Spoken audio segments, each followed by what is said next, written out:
ओम नमो भगवते वासुदेवाय। ओम नमो भगवते वासुदेवाय। ओम नमो भगवते वासुदेवाय। ओम नमो भगवते वासुदेवाय। ओम नमो भगवते वासुदेवाय। ओम नमो भगवते वासुदेवाय। ओम नमो भगवते वासुदेवाय। ओम नमो भगवते वासुदेवाय। ओम नमो भगवते वासुदेवाय। ओम श्री परमात्मने नमो नमः। ओम गणपतये नमो नमः। ओम सरस्वती नमो नमः। ओम गुरुभ्यो नमो नमः। ओम सहनाववतु सहनौ भुनक्तु सह वीर्यं करवावहै तेजस्विनावधीतमस्तु मा विद्विषावहै। ओम शांति शांति शांति। सदाशिव समारंभां शंकराचार्य मध्यम अस्मदाचार्य पर्यन्तां वंदे गुरु परंपराम्। ओम पार्थाय प्रतिबोधितां भगवत नारायणेन स्वयं व्यासेन ग्रथितां पुराणं मध्ये महाभारतम् अद्वैतामृतवर्षिणीं भगवतीम् अष्टादशाध्यायिनीम् अम्ब त्वामनुसन्दधामि भगवद्गीते भवद्वेषिणीम्। वसुदेवसुतं देवं कंसचाणूरमर्दनं देवकी परमानन्दं कृष्णं वन्दे जगद्गुरुं। नमस्ते परमं ब्रह्म सच्चिदानन्दरूप निर्गुणाय नमस्तुभ्यं ओंकाराय नमो नमः। सर्वे दुर्गाणि तरन्तु सर्वे भद्राणि पश्यन्तु सर्वे सद्बुद्धिमाप्नोतु सर्वे सर्वत्र नन्दतु। ओम तत्सत। ओम ओम ओम। आप सभी ऑनलाइन नेटवर्क पर उपस्थित भगवत गीता श्रवण साधकों को आज प्रातः का ऋषिकेश से हमारा अभिवादन अभिनंदन अभिवंदन। हरि ही ओम हरि ही ओम हरि ही ओम। हम सबको आज का यह दिव्य दिन देश काल विषय वस्तु परिस्थिति अवस्था ये तन मन धन जन व्यष्टि समष्टि आध्यात्मिक भौतिक दैविक क्षेत्र सभी को अपने अपने पूर्व में अनंत जन्मों में किए हुए संचित पाप पुण्य धर्म अधर्म मिश्र कर्म के सकाम निष्काम कर्मों के पके हुए फल स्वरूप में वर्तमान में आज सभी को अपने अपने प्रारब्ध अनुसार परमेश्वरी अचिंत्य योग माया के माध्यम से प्रसाद स्वरूप में प्राप्त हुआ है। अतः आज का यह दिव्य दिन परमार्थ हेतु निष्काम सेवा यज्ञ देव यज्ञ ऋषि यज्ञ पितृ यज्ञ मानवता यज्ञ भूत प्राणी यज्ञ सात्विक दान शारीरिक वाचिक मानसिक तप निष्काम कर्म योग ध्यान योग भक्ति योग ज्ञान योग साधना स्वाध्याय वेद शास्त्रों का अध्ययन अध्यापन उपासना आराधना के लिए समर्पित करे और करवावे। अत्यंत दुर्लभ मनुष्य जीवन को परमार्थ हेतु सार्थक करे और करवावे। आज विक्रम संवत 2081 आश्विन मास की सप्तमी नवरात्रि ये दोपहर 12:31 तक उसके बाद अष्टमी लग जाती है। आज है पूर्व आषाढ़ नक्षत्र, जो कल सुबह 5:40 तक है। उसके बाद उत्तर आषाढ़ नक्षत्र लग जाता है। आज है बुधवार और यहाँ शरद ऋतु चल रही है। रात्रि का न्यूनतम तापमान 18 डिग्री रहा और दिन का अधिकतम तापमान 28 डिग्री है। वायु की गति 5-10 किलोमीटर प्रति घंटा चल रही है। ईस्वी सन 2024, 9 अक्टूबर 2024, सुबह के 7 बजने वाले हैं। कलयुग का प्रथम चरण 5125वां वर्ष, 7वां वैवस्वत मनवंतर श्वेत वराह कल्प। ब्रह्मा जी का 26वां दिन और 51वां वर्ष अभी चल रहा है। तो ऐसे अनंत कोटि ब्रह्मा और ब्रह्मांडीय परमेश्वरीय अचिंत्य योग माया में हमारा यह एक ब्रह्मांड, इसमें यह पृथ्वी लोक में समुद्र के ऊपर जम्मू द्वीप में विश्व का एकमात्र वैदिक राष्ट्र भारत में उत्तर हिमालय प्रांत में उत्तराखंड राज्य में टिहरी जिले में हिमालयन शिवालिक पर्वतमाला के अंतर्गत मणिकुट पर्वत के ऊपर नीलकंठ महादेव के सामने ऋषिकेश नगरी में मुनि की रेती प्रांत में शीशम जाड़ी में अवधूतबाड़ा आश्रम के सी ब्लॉक के पहले माले से 5 नंबर कमरे से गंगा किनारे से हम स्वामी उत्तमानंद सरस्वती भगवद गीता के आचार्य शिष्य स्वामी चिन्मयानंद सरस्वती महाराज कैवल्याद्वैत वेद व्यास भगवत्पाद शंकराचार्य के श्रृंगेरी संन्यास परंपरा से शिक्षित दीक्षित सनातन वैदिक भारतीय हिंदू धर्म अनुसार संपूर्ण भगवद गीता ज्ञान यज्ञ ऑनलाइन चैतन्यमय जीवन लाइव प्रसारण जूम एवं यूट्यूब के अंतर्गत व्याख्यान माला में अध्याय 8 अक्षर ब्रह्म योग के श्लोक नंबर 8 पर संस्कृत एवं हिंदी में व्याख्यान करेंगे।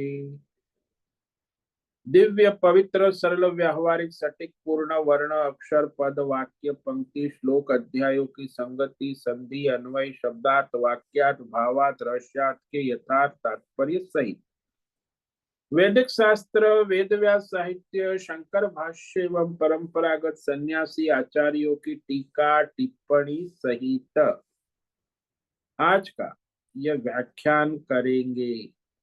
कृपया आप सभी श्रद्धा भक्ति ध्यान से परिपूर्ण होकर के यह दिव्य श्रवण साधना करें। इसमें से कुछ ग्रहण करे, कुछ धारण करे, कुछ अपने जीवन में चरितार्थ करे और अपना जीवन सार्थक करे। अपने अपनी शारीरिक आध्यात्मिक भौतिक दैवी अशांति द्वंद्व मोह विक्षेपों से रहित होकर के और धार्मिक और शास्त्रीय व परंपरागत भ्रम भ्रांतियों से रहित होकर के अपने अपने शरीर इंद्रिय प्राण मन वचन कर्म और बुद्धि से एक रूप एकाग्र होकर के शुद्ध सात्विक सूक्ष्म वेद शास्त्र एवं आचार्य परंपरा अनुसार विवेक बुद्धि करे और करवावे। पुनः पुनः इस व्याख्यान का श्रवण करे, मनन करे, चिंतन करे, लेखन करे, चर्चा विचारणा करे, प्रचार प्रसार करे, लिंक भेजे, ग्रुप में शेयर करे, अपना और सबका परम कल्याण करे और करवावे। ओम तत्सत। ओम ओम ओम। तो कल हमने श्रीमद् भगवद गीता अध्याय 8 अक्षर ब्रह्म योग के श्लोक नंबर 7 पर विवेक विचार किया था, जिसमें भगवान ने अर्जुन को कहा कि निरंतर भगवत स्मरण और अपना स्वधर्म युद्ध करने की प्रेरणा दी। उसका फल भी बताया कि इस तरह करेगा तो तुम मुझे प्राप्त करोगे। तस्मात् सर्वेषु कालेषु मामनुस्मर युध्य च मय्यर्पितमनो बुद्धिः मामे वैश्यस्य संशयम्।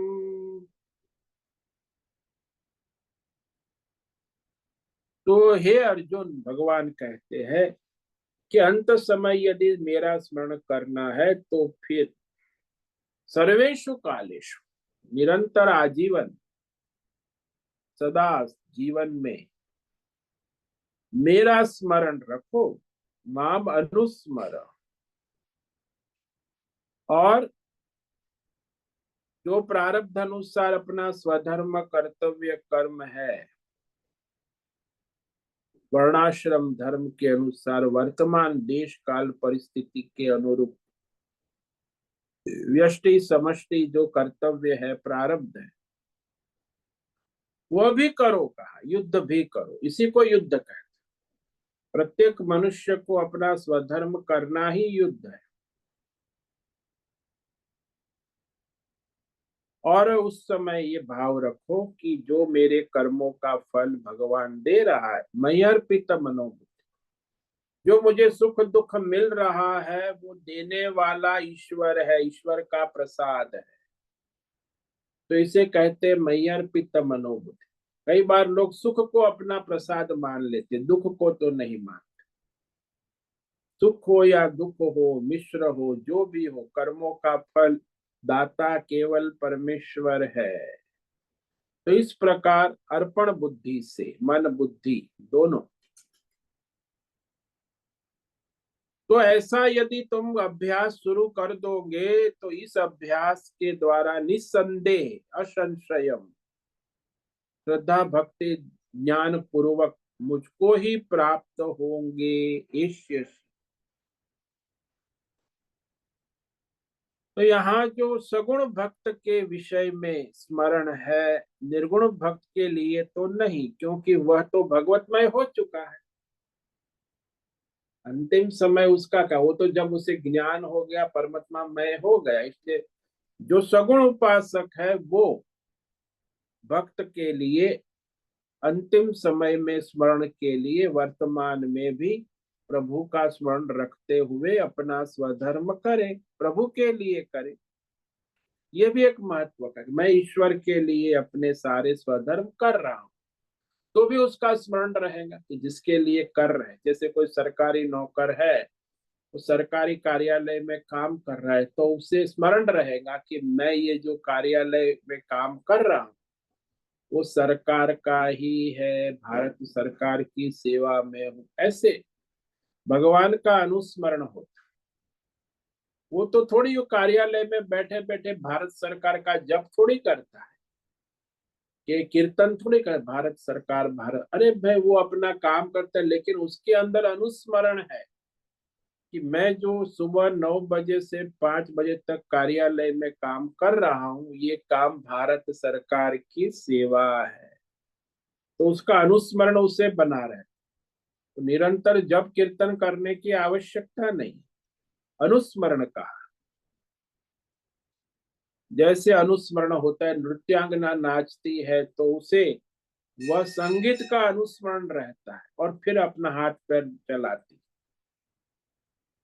बस ठीक वैसे ही है, यहाँ कलाकार अपना पात्र करता है तो अपने सुपरस्टार हुड का अनुस्मरण रखते हुए वो पात्र को करता है स्टेज के ऊपर। तो ऐसे स्मरण करते हैं, अनुस्मरण। क्योंकि यह सब सदा सब में परमात्मा में है, ऐसा भी विवेक करें। मैं भी सदा सर्वत्र परमात्मा में हूं, तो बस भगवतमय जीवन जिए, वही अनुस्मरण है। इस प्रकार कहने के बाद अब भगवान निरंतर चिंतन का अभ्यास करने से वह मनुष्य दिव्य सगुण साकार ईश्वर को प्राप्त होता है। कैसे? सगुण ईश्वर, निर्गुण वाला तो प्राप्त हो गया, वो तो मुक्त हो जाता है, उससे निरंतर फिर उसका तो स्वरूप ही हो गया ज्ञान स्वरूप। लेकिन जो भगवत चिंतन में लगा है, जो सगुण ईश्वर उपासना आराधना, तो वह उसको पर सगुण परमेश्वर की प्राप्ति होती है। वह कैसे? तो उसका रहस्य कह रहे हैं भगवान। सगुण उपासक परमेश्वर का चिंतन करते हुए परमेश्वर के किस रूप को प्राप्त होता है और कैसे स्मरण करता है? अभ्यास योग युक्तेन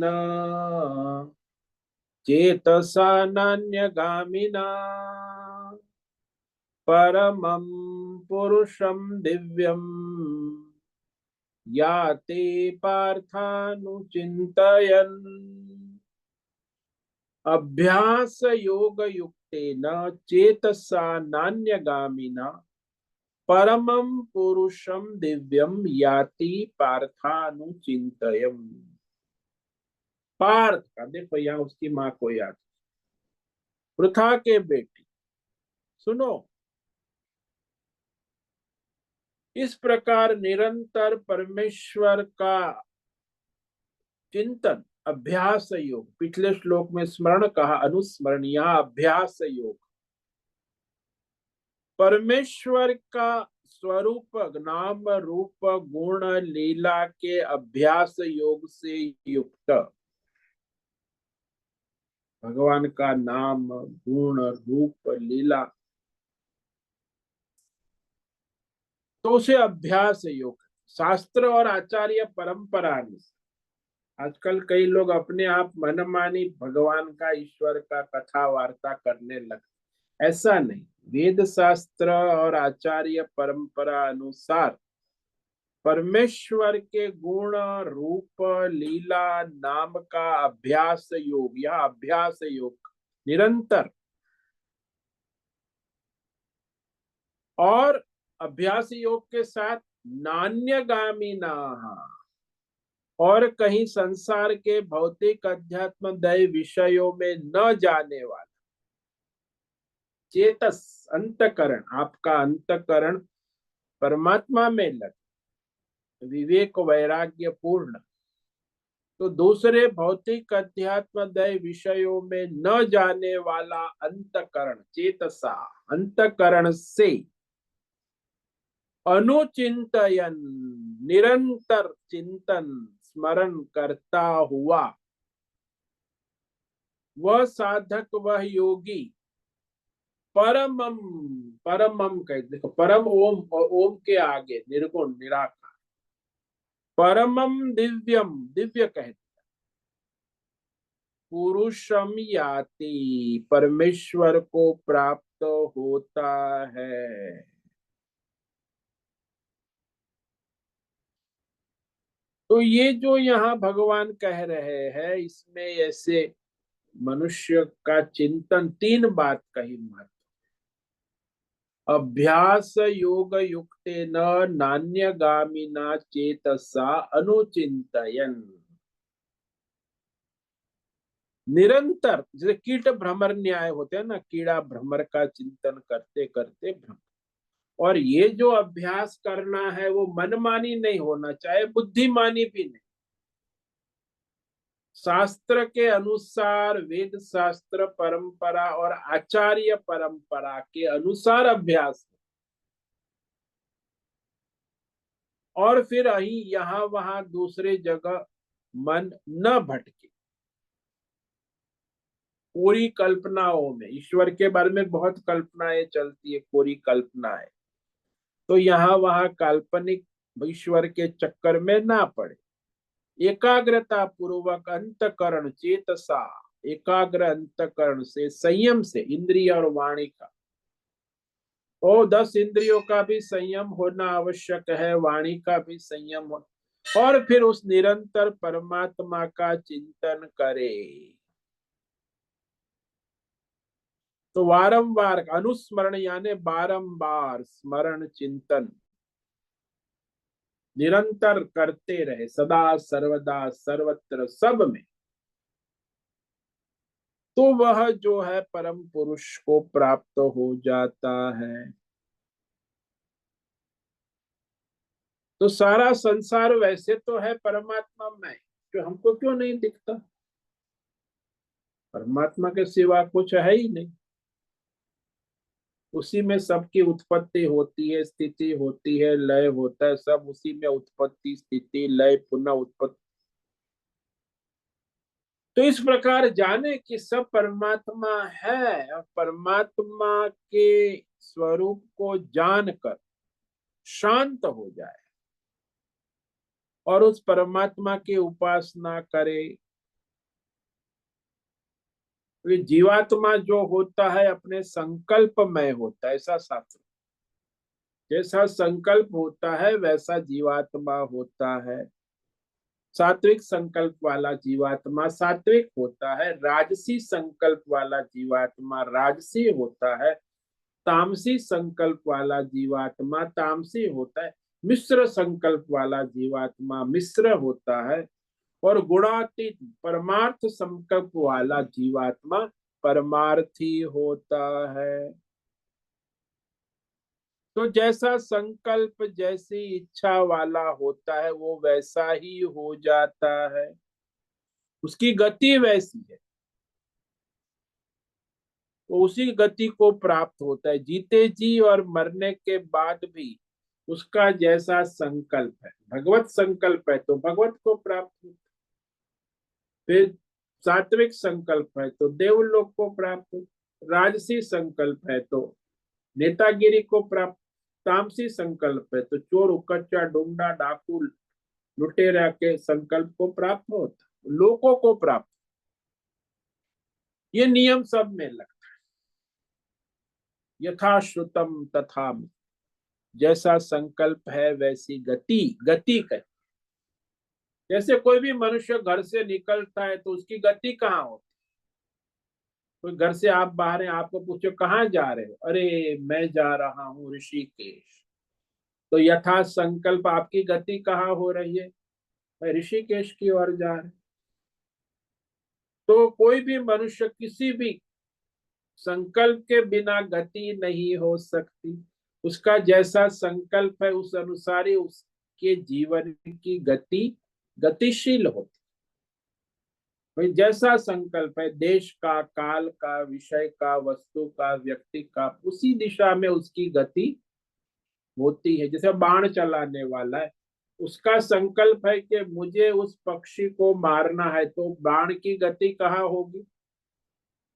उस पक्षी की ओर, उसके संकल्प के अनुसार बाण जाए। ऐसे मनुष्य के कर्म है, उसका जीवन है, उसकी गति है, वो उसके संकल्प के अनुसार ही होती। तो इसने जैसा संकल्प किया है वैसा ही उसका जीवन बनता है, गतिशील होता है।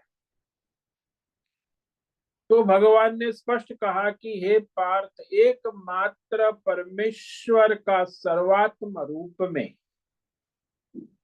अभ्यास, परमार्थ अभ्यास योग, ये सर्वरूप परमात्मा है, सदा सर्वत्र सब में परमात्मा है। ऐसा सर्वात्म भाव से अभ्यास करना, इसे अभ्यास योग, यानी निरंतर लगे रहना और अन्य में नहीं जाना। अन्य यानी भौतिक, अध्यात्म, दैव, बनो, अनेक विषय है, तो वो भी भगवान का नान्यगामी न, अन्य किसी विषय में आपका चित्त अंतकरण को न ले जाकर, चित्त जो है वो वेद शास्त्र और आचार्य परंपरा अनुसार उसी परमात्मा का चिंतन करे, श्रवण करे, मनन करे, स्मरण करे, तो परमार्थी साधक दिव्य परमात्मा के तत्व को प्राप्त करता है। ये भगवान ने स्पष्ट कह दिया। परमात्मा में पूरा मन, बुद्धि, अंतकरण का संपूर्ण समर्पण है। तो बार बार परमात्मा विषयक वृत्ति और प्रवृत्ति को बनाए रखता है। वृत्ति भी बनती है और प्रवृत्ति। अभी नवरात्रि है तो परमात्मा ही देवी रूप में वृत्ति, और फिर नवरात्रि अनुष्ठान, व्रत करना, पाठ करना, पूजा करना, यज्ञ करना, तो ये सारा जो है परमात्मा का ही वृत्ति और परमात्मा की ही लिए ही प्रवृत्ति। तो वह फिर शास्त्र अनुसार और आचार्य परंपरा अनुसार, कई लोग मनमानी करते, बुद्धिमानी करते, भगवान के विषय में भी आजकल बहुत मनमानी और बुद्धिमानी चलती। परमार्थ करना है तो अपनी मनमानी बुद्धिमानी ना करें, आचार्य परंपरा और वेद शास्त्र के अनुसार परमार्थ चिंतन साधन भजन करे, तो वो भी आवश्यक है। नान्य गामिना का मतलब है कि मनमानी ना करे, बुद्धिमानी ना करे। जैसा शास्त्र है, आचार्य परंपरा में बताया है, वैसे सोपाधिक ईश्वर सगुण ईश्वर बताए हैं, उसी अनुसार चिंतन। और साथ में ये भी कहा कि स्वधर्म आचरण प्रारब्ध अनुसार करने में मनुष्य को कोई बाधा नहीं है, क्योंकि वह परमात्मा का चिंतन भी करे और अपना स्वधर्म आचरण करने में सब जगह परमार्थ की उपस्थिति देखे कि मैं ये जो स्वधर्म कर रहा हूं वो परमात्मा की सेवा है। एक तो चिंतन भी हो गया और अपना स्वधर्म प्रारब्ध अनुसार जो कर रहे हैं वो किसी संसार के लिए या किसी फल के लिए नहीं, अपना प्रारब्ध स्वधर्म कर्म भी ईश्वर के लिए करे, तो स्वधर्म आएगा प्रारब्ध अनुसार, तो वह भी उपस्थित होता है, तो उसे भी परमात्मा के समर्पित करे। और फिर जो उस परमात्मा की विभूति है सगुण परमात्म दृष्टि बनेगी सदा, कि ये तो परमात्मा एकमात्र परमात्मा को ही समर्पित अपना स्वधर्म, और ईश्वर को सर्वव्यापक रूप से देखे कि भगवान की सत्ता सर्वत्र है, उपलब्ध है, उपस्थित है। तो सदा सर्वदा सर्वत्र सब में परमात्मा की विभूति परमार्थ दृष्टि को बनाए रखे। तो नहीं बनेंगी तो ये योग नहीं, अभ्यास योग यानी सदा सर्वदा सर्वत्र सब में परमार्थ दृष्टि बनी रहेगी। जब परमात्मा दृष्टि बनेगी तब एकमात्र परमात्मा का चिंतन होगा। अभी संसार दृष्टि भी हो, विषय दृष्टि भी और परमात्मा, तो परमात्मा का चिंतन निरंतर कैसे होगा। तो जैसे परमात्मा दृष्टि हो गई तो फिर वो परमात्मा का ही चिंतन होगा। जैसे कार्यालय में काम कर रहा सरकारी कर्मचारी, उसकी एक दृष्टि है कि मैं भारत सरकार का सेवक हूँ, तो जो भी काम करता है 8 घंटे वो किसका सेवा करता है, भारत सरकार। फिर वहां से ऑफिस से घर जाता है तो घर फिर वो किसकी सेवा करता है, अपने घर परिवार की सेवा। तो वहां भगवान, वहां भारत सरकार का चिंतन नहीं। तो जैसे समझो दृष्टांत से कि देवदत्त की नाक है, देवदत्त का कान है, देवदत्त की आंखें है, देवदत्त के होठ है, देवदत्त के हाथ है, देवदत्त के पैर है, देवदत्त की कमर है, देवदत्त का मस्तक है। इसमें क्या है, बोले ये सारा देवदत्त के शरीर के भिन्न भिन्न अंग है। तो जब हम देवदत्त का स्मरण कर रहे हैं तो वहां हम कहेंगे कि अरे इसकी आंख कितनी सुंदर है। तो जब उसकी सुंदर आंख का स्मरण करते हैं तो किसका स्मरण करते, देवदत्त का स्मरण करते हैं। जब कहे देवदत्त का नाक कितना टेढ़ा है तो किसका स्मरण करते हैं, देवदत्त का ही स्मरण। फिर उसकी जो पैर है वो लंबे है तो किसका स्मरण करते हैं, देवदत्त का। उसके होठ लाल है तो ये होठ लाल है, किसका स्मरण होता है, देवदत्त का। उसके हाथ लंबे है तो किसका स्मरण होता है, देवदत्त। तो हाथ का स्मरण करो, पैर का करो, होठ का करो, आंख का करो, नाक। किसी भी अंग का स्मरण करो, स्मरण किसका होता है? केवल देवदत्त का ही हो रहा है। जब हम देवदत्त की आंख का स्मरण करते हैं तो उसी की आंख है, और वह नाम रूप में देवदत्त का ही स्मरण होता है। नहीं कि कोई कृष्ण दत्त या किसी मुर्दे की आंख का स्मरण करते, नहीं, उसी देवदत्त का स्मरण करते हैं। तो इस प्रकार भगवान की जो ये सब विभूतियां बताइए, दैवी विभूति, कि मैं हिमालय हूँ, मैं गंगा हूँ, मैं ये हिरण्यगर्भ हूँ, मैं ब्रह्मा हूँ, मैं विष्णु हूँ, मैं महेश हूँ, मैं ये सूर्य रूप में तपता हूँ, ये सब भगवान की विभूतियां अलग अलग, लेकिन है परमात्मा का ही। जैसे हमने कहा नहीं, देवदत्त की आंख, नाक, कान, हाथ, पैर का हम चिंतन करते तो करते हैं देवदत्त का। ऐसे ये सारी विभूति भगवान ने कही है। वो विभूतियां जितनी भी बताई, सारी परमार्थ सगुण रूप में, वे सारी सगुण रूप में बताई गई विभूतियां परमेश्वर की ही है। आप विष्णु सहस्त्र नाम, विष्णु सहस्त्र नाम में 1000 विभूति, 1000 नाम, 1000 विभूति, लेकिन है किसकी? परमेश्वर की ही है। तो सगुण अनेक उपाधियां विभूतियां है, लेकिन सारी की सारी है परमेश्वर की ही है।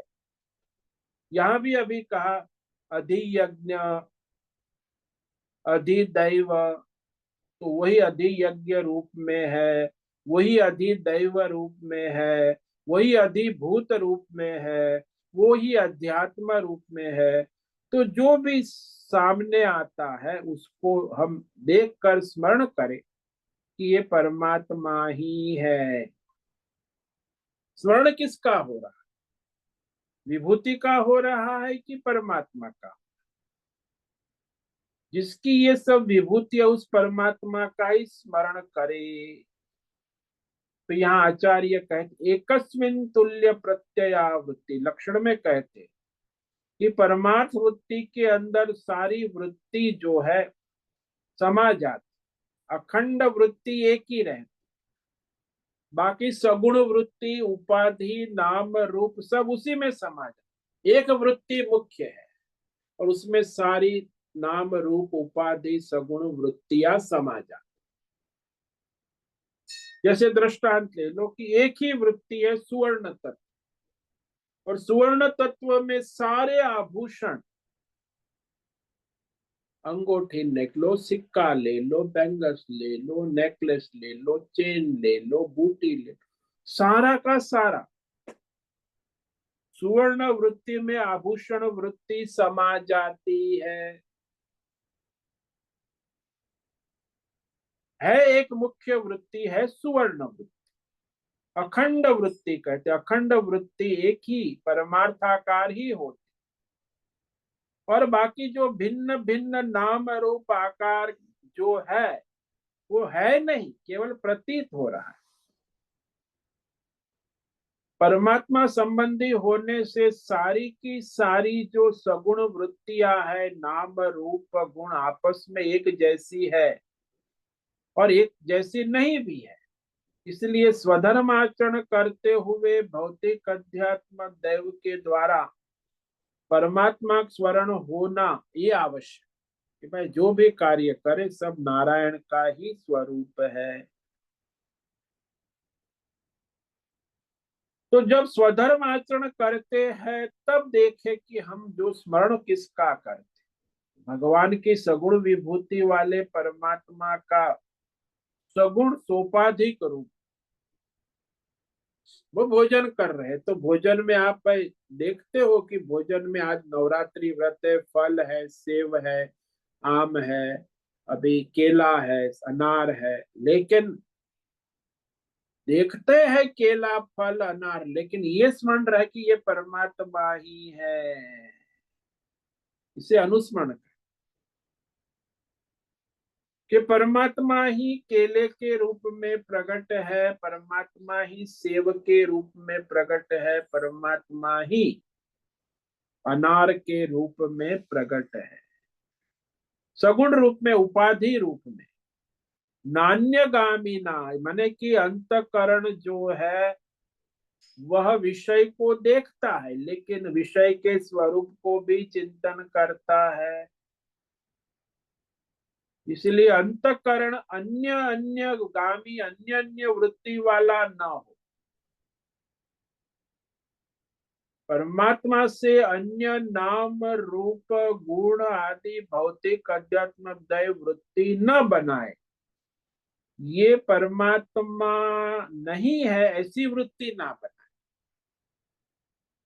ये परमात्मा कैसे हो सकते? अरे ये अंगूर है, ये अनार है, ये सेब है, ये परमात्मा कैसे हो सकते? ये परमात्मा नहीं है, परमात्मा तो कोई और है, ऐसी वृत्ति ना बनाए।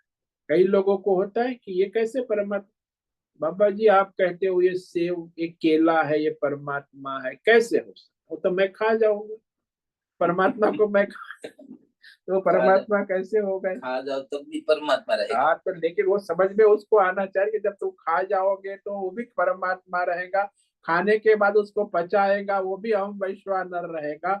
तो केला हर रूप में परमात्मा स्वरूप ही है।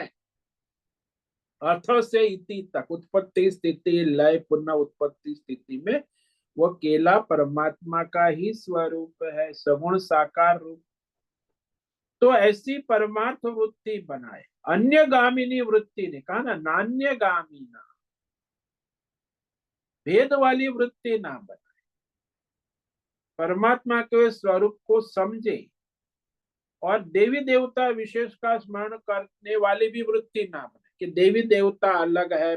भाई अभी नवरात्रि ये सारी देवी है, उसमें भी परमात्मा वृत्ति है कि परमात्मा ही सरस्वती देवी है, परमात्मा ही लक्ष्मी देवी है, परमात्मा ही दुर्गा शक्ति है।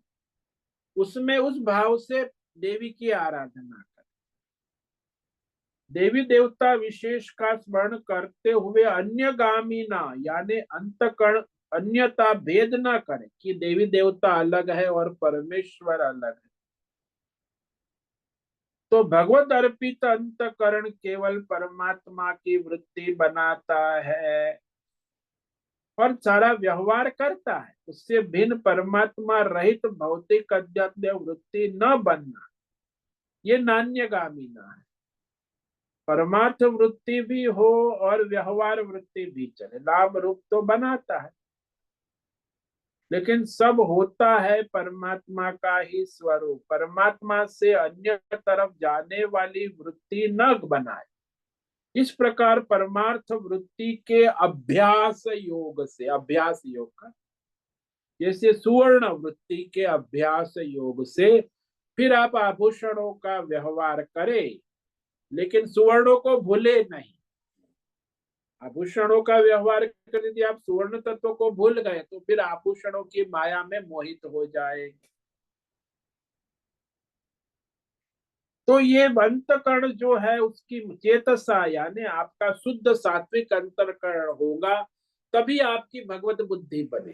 अब जिसकी तमोगुणी रजोगुणी अशुद्ध बुद्धि है, काम क्रोध लोभ, तो उसमें ये वृत्ति नहीं बन पाए, वो तुरंत भेद भ्रम करने लगे। इसीलिए शुद्ध सात्विक बुद्धि से, अंतकरण से वह अपनी बुद्धि को, अपने अंतकरण को सदा सर्वत्र परमात्मा में बनाए रखे। अभ्यास योग इसको कहते हैं, अभ्यास योगे न नान्य का, अन्य वृत्ति न बनाते हो, सभी में परमात्मा को देखे, परमार्थ दृष्टि बनाए रखे। तो इस प्रकार की वृत्ति का अभ्यास भी करे और अभ्यास के समय अन्यत्र जाति वृत्ति को परमात्मा से जोड़े। नान्यगामी चेतसा, ऐसी दिव्य बुद्धि अभ्यास करते करते हो जाएगी। अंतकरण शुद्ध हो गया तो क्या होगा? परमं दिव्यम पुरुषम याति। ये जो नियम बताए अभ्यास योगे न नान्यगामी ना चेतसा, चेतसा यानी शुद्ध सात्विक भगवतमय बुद्धि, अंतकरण कि जो परमात्मा का ही निरंतर चिंतन करते हुए अनुचिंतयन, निरंतर परमात्मा का चिंतन करते हुए, अनुस्मरण करते हुए, और ये भी सोचे कि मैं परमात्मा का हूँ, परमात्मा मेरे है, और ये जो स्मरण हो रहा है ये वेद शास्त्र और आचार्य परंपरा से, अपनी मनमानी बुद्धिमानी से नहीं, अहंकार से नहीं, शास्त्र और आचार्य परंपरा से विवेक करके निरंतर परमात्मा का सदा सर्वत्र सब में अनुचिंतन करते हुए क्या हो जाएगा? वह योगी, वह साधक परमम, परमम यानी निर्गुण निराकार परमेश्वर, परमम शब्द, और दिव्यम कहा, दिव्य तत्व जो है पर ब्रह्म परमात्मा सर्वव्यापक, पुरुषम याति, पुरुषम परमात्मा परमेश्वर को प्राप्त होता है।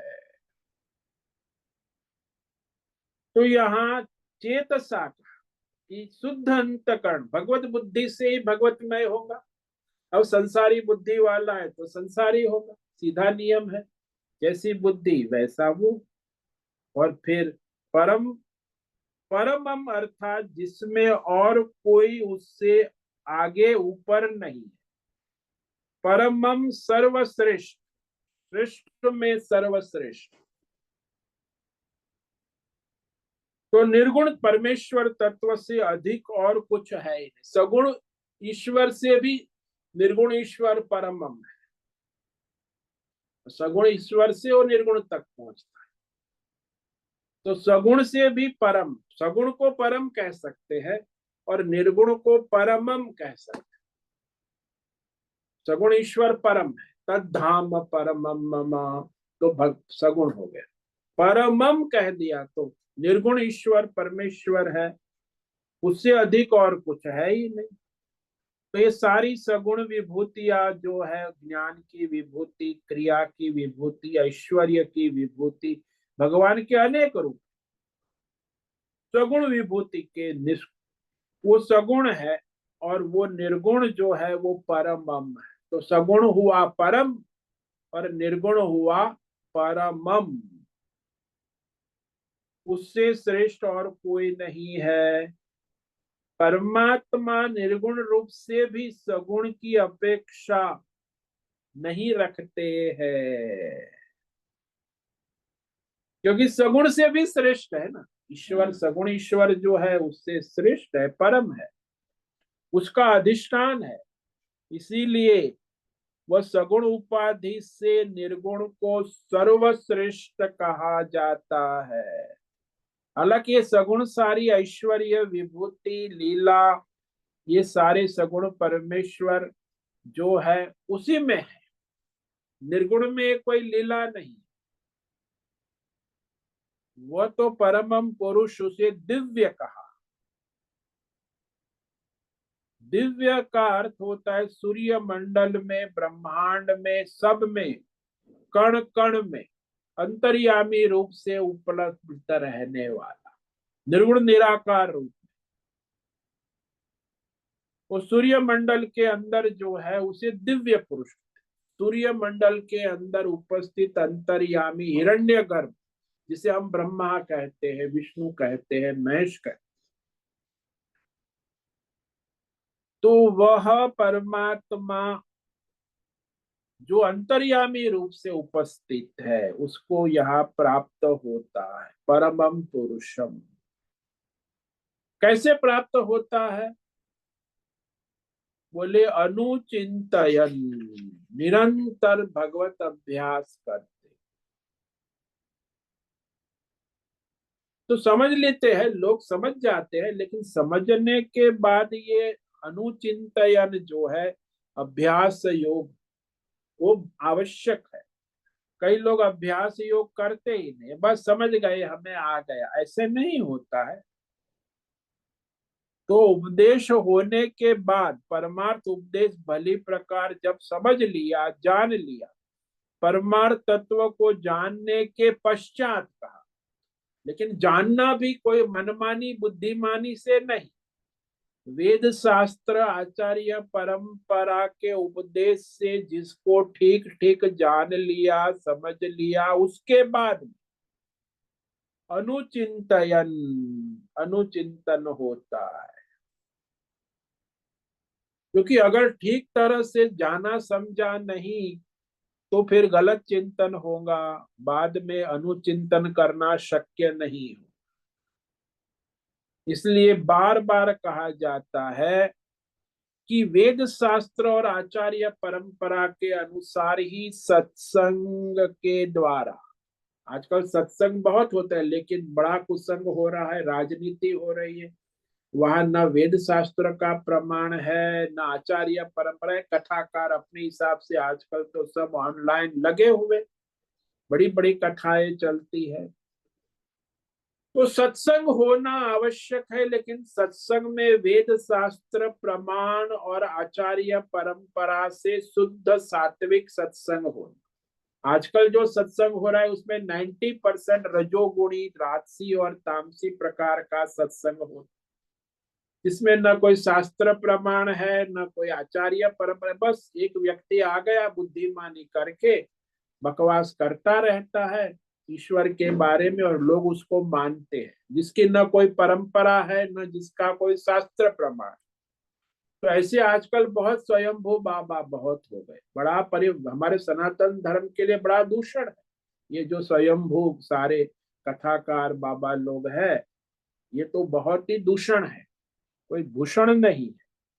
इसलिए कहा कि वह जो परमार्थ चिंतन करने में अपनी मनमानी बुद्धिमानी या ऐसे व्यक्तिगत स्वयंभू बाबाओं का सत्संग करके बुद्धि भ्रष्ट हो जाए, फिर वो परमार्थी हो नहीं सकता।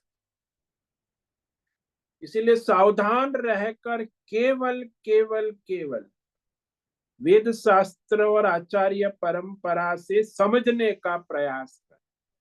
अगर ठीक से समझा नहीं ना तो फिर चिंतन करना शक्य नहीं है।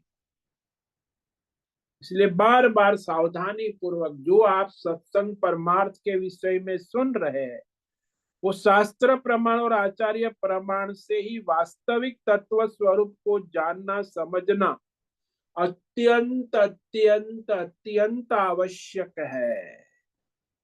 यही सब लोग मार खा जाते, ज्यादातर लोग सत्संग तो बहुत करते लेकिन वो शास्त्र प्रमाण और आचार्य परंपरा से नहीं करते, तो फिर वहां गोथा खाते, बुद्धिमानी करते रहते। वो कथाकार भी ऐसे होते, उनके भगत भी करोड़ों लोग होते ईश्वर, और कथाकार भी बड़ा करोड़ों उसके भगत होते, तो बड़ा नशे में आ जाता है, वो भी बड़ा बकवास करता है। तो इस तरह भ्रमणाएं आध्यात्म जगत में फैल जाती है। तो ये समझ लेना कि प्राय यह कमजोरी परमार्थ साधकों में रह जाती है कि परमेश्वर के स्वरूप को ठीक ठीक समझकर निश्चय किए बिना ही सोचते हैं कि परमार्थ उपासना कर लेते हैं, मानते हैं कि उपासना का मार्ग सरल है, हम भगवत मार्ग में चले पड़ेंगे और भगवान हमें रास्ता दिखाएगा। ये सब बहुत भ्रमणाएं चलती। और वो कहता है इसमें कोई बात नहीं, सब महात्मा लोग कहते सीधा है, समर्पण कर लो, भक्ति करो, भक्ति का सरल मार्ग है, बुद्धि को खटकानी नहीं पड़ती है, बुद्धि की कोई जरूरत नहीं है। ऐसा भी भ्रम लोगों में होता कि वो तो भाई ईश्वर की कृपा से ईश्वर की प्राप्ति हो जाए, हमें कोई विशेष प्रयत्न करने की आवश्यकता नहीं। तो जो लोग विवेक नहीं करते वे लोग भ्रमित हो जाते हैं। इसलिए बहुत ही आवश्यक है कि विवेक शास्त्र के अनुसार, आचार्य परंपरा के अनुसार होना।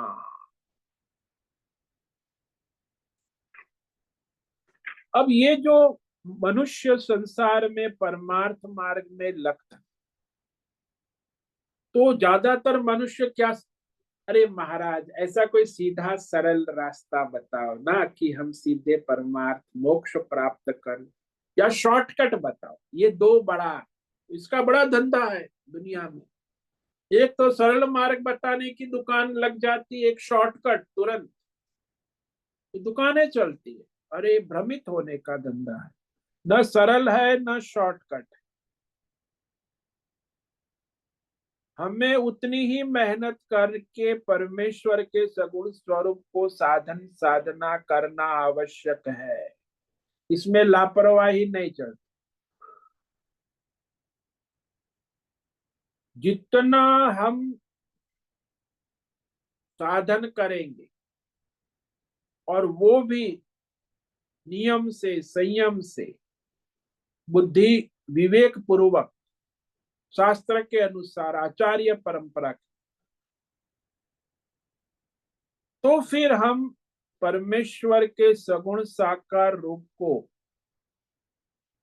समझ सकेंगे। जीवन में साधन करना ही आवश्यक, इसलिए पहले मनुष्य को निर्गुण साधना तो करनी ही नहीं चाहिए।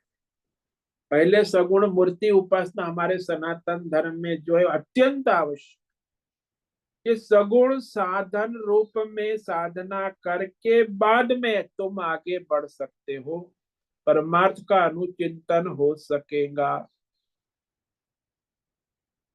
तो सगुण से निर्गुण तक जा सकते, सीधे निर्गुण कोई नहीं जा सकता। और सगुण को प्राप्त करने के लिए भी पहले उसे अपनी बुद्धि को सात्विक शुद्ध अंतःकरण करना होगा।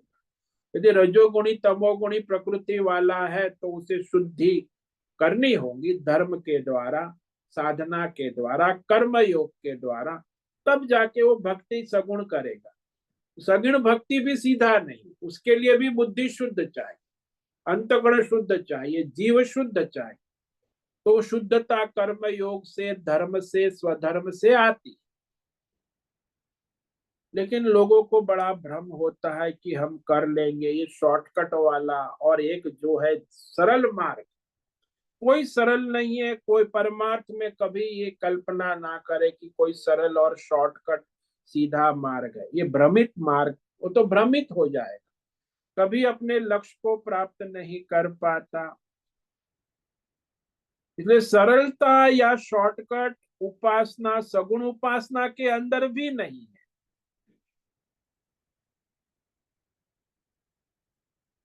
वहां भी विवेक करके करना। हाँ, कोई वस्तु देखो, परमार्थ में निर्गुण उपासना में तो पूर्ण वैराग्य चाहिए, विवेक वैराग्य, तब निर्गुण उपासना हो। लेकिन वो सगुण उपासना करेगा तब विवेक वैराग्य दृढ़ होगा। दूसरी मुश्किल है कि हमें ये सगुण उपासना का भी ठीक से मार्गदर्शन नहीं मिलता शास्त्र के अनुसार, आचार्य। इसलिए मार्गदर्शक भी भ्रमित है, तो फिर वो मार्गदर्शन में लोग भ्रमण करते रहते हैं। और परमार्थ में निर्गुण में तो भाई विशेष करके समस्या है। भाई आप सगुण उपासना कर लिया, मानो कि आपने शास्त्र प्राप्त, लेकिन निर्गुण तत्व को समझने के लिए तो केवल शास्त्र ज्ञानी पंडित की जरूरत नहीं है, वो काम नहीं होगा। निर्गुण तत्व को समझने के लिए का श्रोत्रिय ब्रह्मनिष्ठ अपरोक्ष अनुभव किए हुए तत्वज्ञानी आचार्य से ही वह निर्गुण तत्व का साक्षात्कार करके परमात्मा भाव में स्थित होता है, अन्यथा हो नहीं सकता। तो निर्गुण तत्व तो उससे भी दुर्लभ है। वो तो भाई ऐसे महात्मा मिलना और उसका तो बोध होना, परमात्मा सगुण भाव को छोड़कर निर्गुण भाव में स्थित होना, तो वह दृढ़ बोध वही करा सकता है जो श्रोत्रिय ब्रह्मनिष्ठ। अब ऐसे आचार्य मिलना भी दुर्लभ है, वो भी ईश्वर के अनुग्रह से, वैसे कहा ढूंढने से कभी नहीं मिले। तो आचार्य ऐसे गुरु मिलना अपने हाथ में नहीं। सगुण परमात्मा को तो निश्चय हम अभ्यास योग से कर सकते, लेकिन निर्गुण उपासना का मार्ग में लगना, उसके लिए आचार्य के मार्गदर्शन में ही वो स्थिति उचित है। इसलिए सगुण उपासना में बहुत आचार्य हो गए हैं ना, इस पर हम कल विचार करेंगे कि सगुण उपासना के आचार्य जो है वो तो सुलभ है, लेकिन निर्गुण उपासना के आचार्य दुर्लभ है। तो आज हमने जो विचार किया कि अभ्यास योग से अपने अंतकरण बुद्धि को और कहीं विषयों में न लगाते हो, भगवत बुद्धि से चेतसा सदा सर्वदा सर्वत्र भगवत चिंतन करते हुए मनुष्य जो है वह उस परम तत्व को प्राप्त करता है। अभ्यास योग युक्तेन चेतसा नान्यगामिना परमं पुरुषं दिव्यं याति पार्थानुचिन्तयन्। ओम नमो नारायणाय। ओम नमो नारायणाय। ओम नमो नारायणाय। ओम नमो नारायणाय। ओम नमो नारायणाय। कायेन वाचा मनसेन्द्रियैर्वा बुद्ध्यात्मना वा प्रकृते स्वभावात् करोमि यद्यत् सकलं परस्मै नारायणायेति समर्पयामि। ओम सर्वे भवन्तु सुखिनः, सर्वे सन्तु निरामयाः, सर्वे भद्राणि पश्यन्तु, मा कश्चित् दुःखमाप्नुयात्। अस्तु मा सद्गमय, तमसो मा ज्योतिर्गमय, मृत्योर्मा मृतंगमय। ओम पूर्णमद पूर्णमिदं पूर्णात् पूर्णमुदच्यते पूर्णस्य पूर्णमादाय पूर्णमेवावशिष्यते। ओम शांति शांति शांति। शंकरं शंकराचार्यं केशवं बादरायणं सूत्र भाष्य कृतौ वंदे भगवन्तौ पुनः पुनः। ईश्वरो गुरुरात्मेति मूर्ति भेद विभागिने व्योमवद्व्याप्तदेहाय दक्षिणामूर्तये नमो नमः।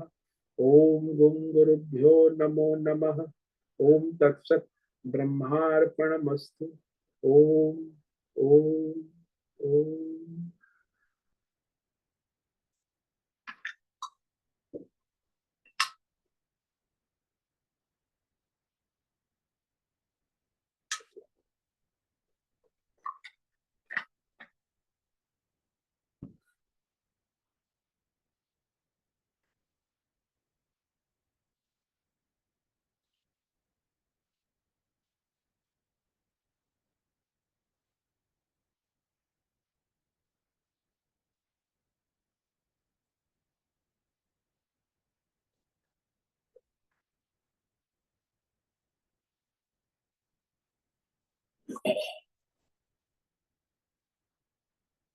ओम नमो नारायणाय स्वामी जी।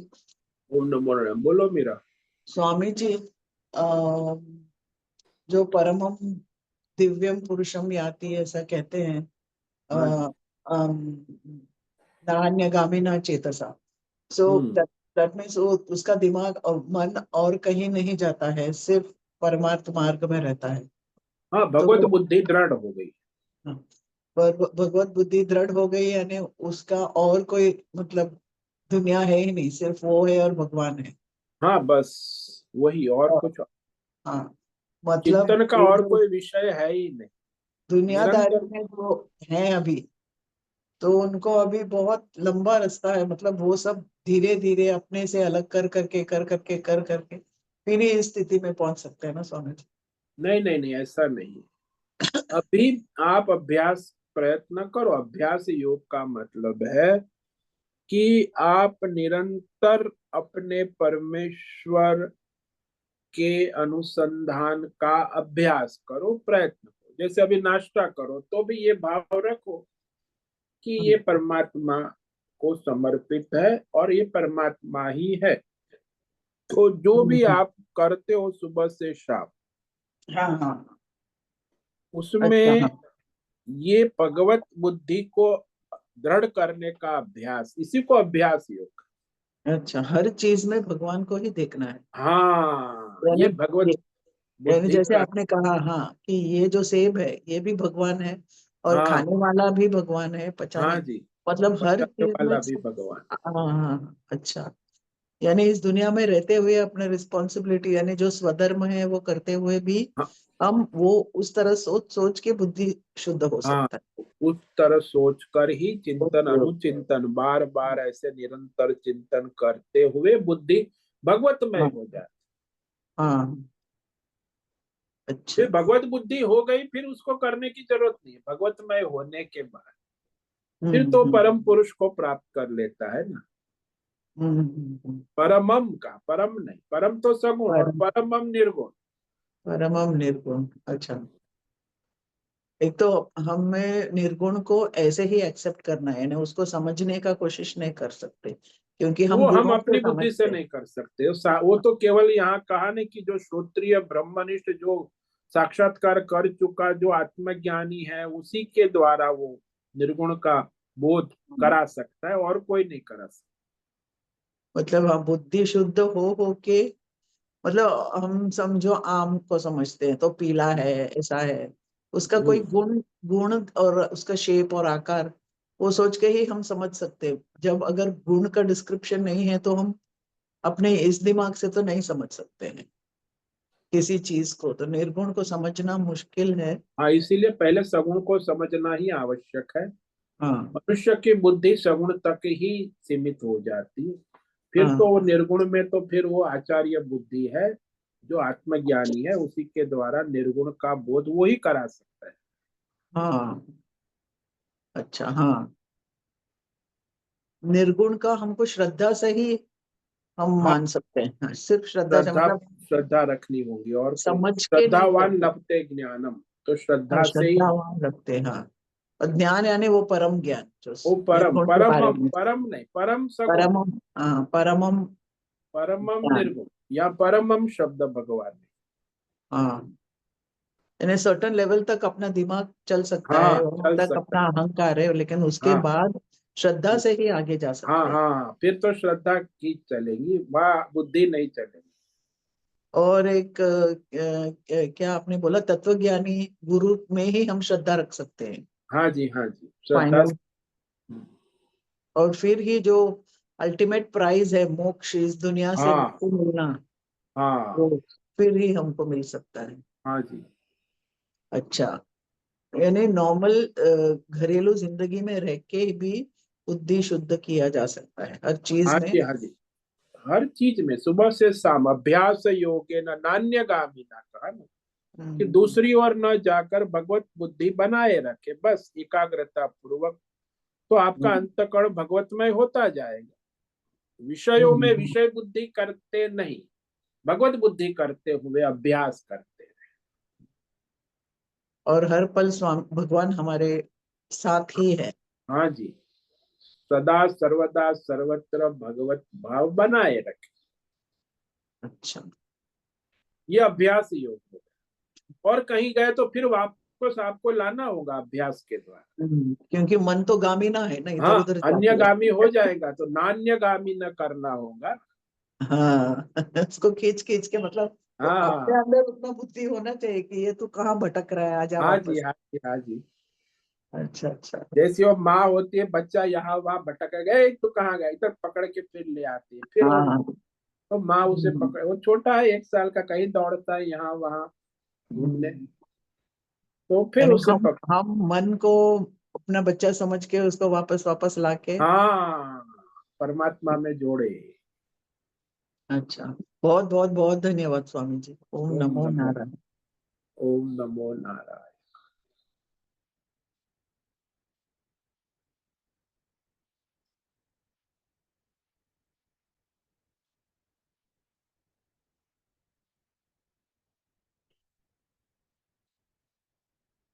ठीक है, आज नवरात्रि का 7वां दिन है, और इसमें कंफ्यूजन है, जो आप समझ लो कि कल दोपहर 12:30 बजे से अष्टमी लगती है, कल परसों 12:30 तक अष्टमी है, इसीलिए कल अष्टमी और नवमी दोनों नहीं होगा, परसों होगा। अष्टमी भी परसों करे और नवमी भी परसों करे, उसके बाद दसवीं लग जाती।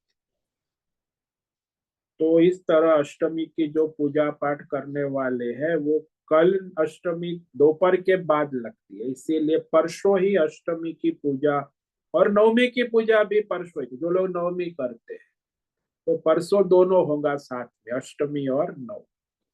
तो इस तरह नवरात्रि का समापन भी परसों होगा, कल नहीं। अष्टमी कल है, लगती है दोपहर के बाद।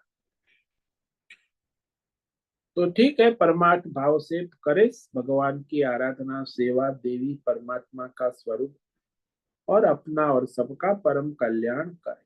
सभी साधकों को आज का ओम नमो नारायणाय, सबको ओम नमो नारायण, ओम नमो ओम नारायणाय नमो स्वामी जी। नारायणाय। सभी ओम साधकों को नमो ओम नमो नमो नारायण। नारायणाय, सबको ओम ओम नमो नमो नारायण स्वामी। ओम नमो नारायण स्वामी जी। ओम नमो नारायण। बहुत से निवेदन है, आज का सत्संग पूर्ण करें। ओम नमो नारायणाय। आज का सत्संग हम यही पूर्ण करते हैं। सभी साधकों को ओम नमो नारायणाय। सभी साधकों को ओम नमो नारायणाय।